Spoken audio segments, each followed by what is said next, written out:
There is a number, you've been chasing it for years without saying that out loud, not to friends, not to family, not even to yourself in the mirror. And now, on a Thursday morning, an ordinary, unremarkable Thursday morning, it's there, in your account, real. You don't call anyone, you don't text anyone. You sit in the car for another 11 minutes. Then you lock the phone, put it in your pocket, walk into the building, and say good morning to the receptionist like nothing happened. That is the first silence. And it's the most important one you'll ever keep. Because here's what nobody tells you about the moment money arrives. It doesn't arrive with a manual. It arrives with a mirror. And the mirror doesn't show you who you've become. It shows you who everyone else has always been. You kept it quiet. No new car, no new apartment, same lunch spots, same routines. You went to work on Friday. You went to work the next week. But word moves the way water moves. It finds every crack. 2 weeks later, your phone buzzes. It's your older brother. The message is short. It reads, "I heard we should talk." 5 words, that's all, but you feel it immediately, the shift in register. This isn't a text from your brother. This is a text from someone who has just recalculated their relationship with you. You haven't changed anything, but in the eyes of the people around you, everything has changed. And what you are about to learn is that money doesn't create new dynamics. It simply illuminates the ones that were always there, waiting in the dark. A week later, your aunt calls. There's a small gathering at your parents' house. Your cousin is celebrating a graduation. Come through, bring nothing. Just yourself. The backyard is filled with the kind of warmth you grew up inside. Folding tables, paper plates, a cooler full of drinks on the grass. Music playing from a Bluetooth speaker that keeps cutting out. And for about 45 minutes, it's just family. Loud, funny, real. The kind of afternoon that makes you wonder why you don't do this more often. And then someone says it, not loudly, just loud enough. Don't forget where you come from now that you're doing so well. You nod, you smile, you say of course, but something shifts in your chest, because that sentence wasn't a reminder. It was a warning. It was a contract being offered without your signature, a ledger being opened in your name without your consent.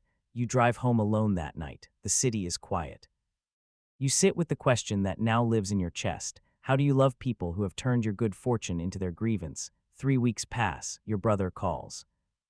Not a text this time, a call. He wants to grab lunch, just the two of you, at the old diner on Clement Street. The one you used to go to after Little Leg. You order the same thing you always ordered, the breakfast platter, coffee, no sugar. He orders the same thing too. For a few minutes it feels like before, and then the plates are cleared and he leans forward, and you see it, the slight change in posture, the way he folds his hands on the table. You've seen adults do this your whole life. You know what comes next. He has an opportunity, a business, something real this time. He just needs $60,000 to get it off the ground. He'll pay you back in 18 months, maybe less. And underneath the pitch, underneath the numbers and the optimism, you hear the real sentence, the one he doesn't say out loud, "You owe me. Remember when I helped you with rent? Remember when you had nothing? I was there, so be here now." You say yes, not because you believe in the business. You say yes because you love your brother. Because history is heavy, because guilt is a currency you've been spending your whole life without realizing it. The business fails in 31 days, not gradually, suddenly. Like a light that was never really on going completely dark, and before you even process the loss, before you even sit with what just happened, your phone rings. It's Marcus. He's not calling to apologize, he's calling to ask for more. Because in the logic of someone who has decided your wealth is a shared resource, $60,000 lost is just a setback. And setbacks get covered by you, and this is the moment, the real one, not the moment the money arrived, not the lunch. This moment right here is where everything actually begins. You say no, not loudly, not dramatically. You simply say, "I can't do that, Marcus. I'm sorry about what happened. But I can't send more money," and then you let the silence sit. 24 hours later, your mother calls. She says she's not taking sides. She says she just doesn't understand why money has to change things, why family can't just be family. She says your brother is struggling. She says you have more than enough, and you realize as she speaks that she genuinely believes what she is saying. She is not lying, she is not performing. This is the lens she has always looked through, the one that says, when one of us has, all of us have, and it's a beautiful philosophy. Until you are the one who has. This is the moment you understand something that no financial book, no wealth management seminar, no podcast episode ever told you. The money didn't change your family. The money simply removed the ceiling. And when the ceiling came off, you finally saw what had always been living above it. A quiet freeze sets in, not dramatic. Not loud, that's what people get wrong about family estrangement. They imagine screaming matches and slammed doors. But this is quieter than that. And quieter things cut deeper. Texts go unanswered. Group chats go cold. An uncle who used to call every Sunday starts calling every other Sunday. Then not at all, at a cousin's birthday gathering, when you still attend. Because you are still showing up, you overhear an uncle call you the millionaire with a tone that makes it sound like an accusation. You don't respond. You finish your drink, stay for another hour, hug the cousin whose birthday it actually is, and leave, quietly, without fanfare. The same way you came in. Thanksgiving arrives the way it always does, too fast and too loud, and with too many people in a kitchen that was never quite big enough for all of you. You arrive. And it's warm enough at first. Hugs, food pressed into your hands before you've even sat down. Someone makes a joke you actually laugh at, and then, somewhere between the second plate and the pie, Marcus stands up. He says you've pulled the door shut behind you. That you made it out and then locked the door so no one else could follow. That money changed you, that you're not who you used to be. And then comes the silence, the whole table, no one speaks. No one corrects him, no one says, that's not fair. The silence sits at the table like a verdict. You look at your father, he is the only one looking back at you, not with pity. Not with agreement, just with you. And in that moment, you understand something about him that you didn't have the language for before tonight. You fold your napkin, you place it on the table. You push back your chair, you hug your mother long and real, you say goodbye to the cousin nearest the door, and you leave, quietly, without anger, without slamming anything. Months pass. Winter turns, you find a new rhythm, quieter, smaller, but yours. And then on a Tuesday morning, your phone rings at 6:14 a.m. Your father is in the hospital. You are in the car in 11 minutes. And every thought you have had about money, about the dinner, about the freeze and the silence, all of it evaporates, completely, in an instant. Because none of it was ever the real thing. You find Marcus in the hallway outside the ICU, and something extraordinary happens. All of it, the $60,000, the dinner, the cold texts, the verdict, all of it ceases to exist. You stand beside your brother in that hallway, and you are just two kids again, hoping. Your father stabilizes, he will be okay.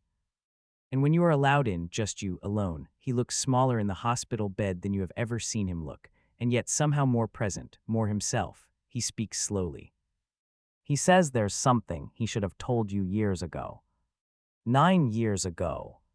When you needed $26,000 to start the business, the money you were told came from savings. It didn't come from savings. He had quietly sold his grandfather's plot of land. His inheritance, the only physical thing passed down through generations of your family. He sold it without telling anyone, without asking for anything in return, and he never said a word. For 9 years, he tells you why he kept it secret. Years earlier, he had lent money to his own brother, your uncle. The debt was never repaid. And it poisoned everything between them, every holiday, every phone call, every handshake at funerals, until they stopped speaking entirely. He didn't want his gift to you to carry a return address. He didn't want it to sit at any table. He didn't want you to owe him anything. And then he says the words, the ones you will carry for the rest of your life. He says, you're both still mine. That hasn't moved. Nothing officially resolves. That's the part no one tells you about life. The chapters don't close cleanly. Marcus doesn't repay the money. The rooms don't suddenly warm up. There is no single conversation that fixes what time and pressure bent, but something has shifted, in you, not loudly, not dramatically. The shift is quiet, the way the best things always are. You understand now what the money did and what it didn't do. It didn't make you better than anyone. It didn't make anyone worse than they were. It simply filtered things. Like light through a window that's been cleaned for the first time in years. The money showed you who loved you conditionally and the one person who had loved you sufficiently, quietly. For your entire life.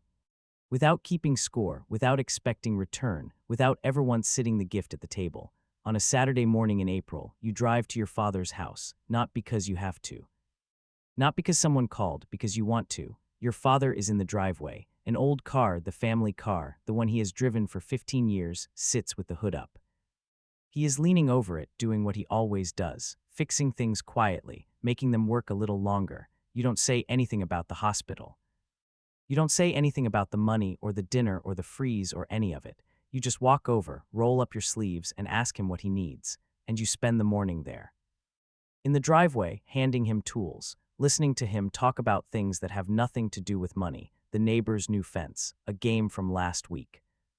Something your mother said at breakfast that made him laugh, and somewhere in the middle of that ordinary morning, you finally understand what the real inheritance was. It was never the land he sold. The inheritance was the example, the way he loved without ledgers, without terms, without conditions. That is the thing you want to pass forward, not just the money.